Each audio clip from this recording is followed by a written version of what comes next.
আসলে চলে না। একটা মানুষের মিনিমাম 12,000 টাকা খরচ আছে।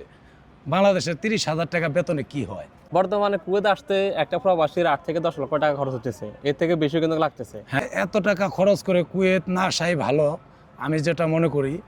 আসলে এত টাকা খরচ করে ইউরোপ রাষ্ট্রে যাওয়া দরকার আমি মনে করি। কারণ এ দেশে আইসা 100 দিনার বেতন হলো একটা, মোটামুটি ড্রাইভার হলে বাদে মোটামুটি চলে।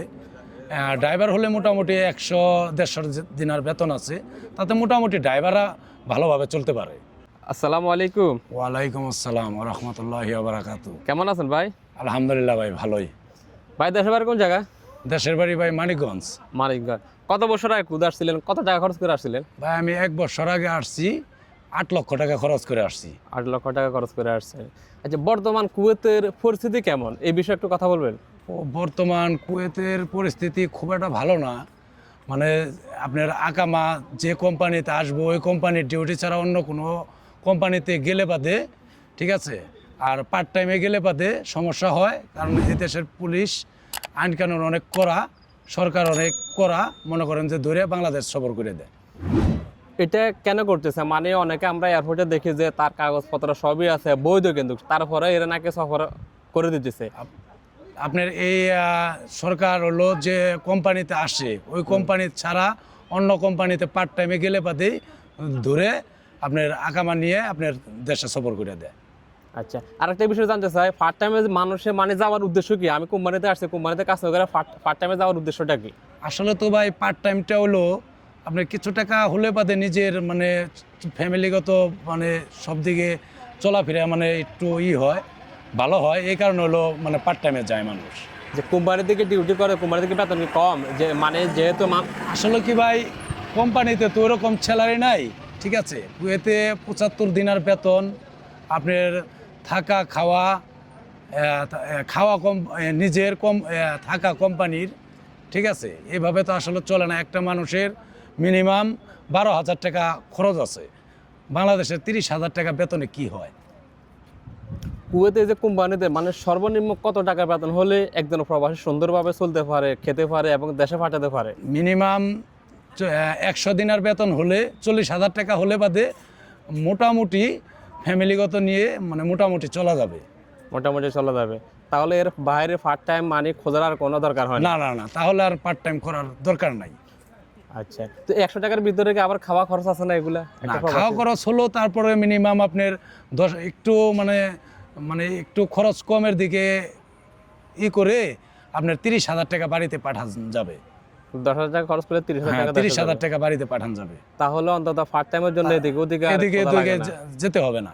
যেতে হবে না। এখন বর্তমানে পার্ট টাইমের পরিস্থিতি কিরকম? কুয়েতে কি পাওয়া যায়? মানে পার্ট টাইম কি আছে এখন? না ভাই, ওরকম ভাবে পার্ট টাইম নাই। হাঁচা বিয়া মানে একটু হওয়ার কারণে এখন ওরকম পার্ট টাইম নাই ভাই। কিন্তু এদেশের আইন কানুন অনেক ভালো, আমার কাছে অনেক ভালো লাগে, ঠিক আছে।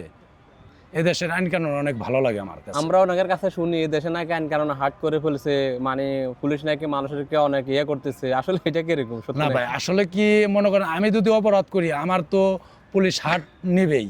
আমি যদি অপরাধের সাথে জড়িত না থাকি আমার তো হাট নিবে না।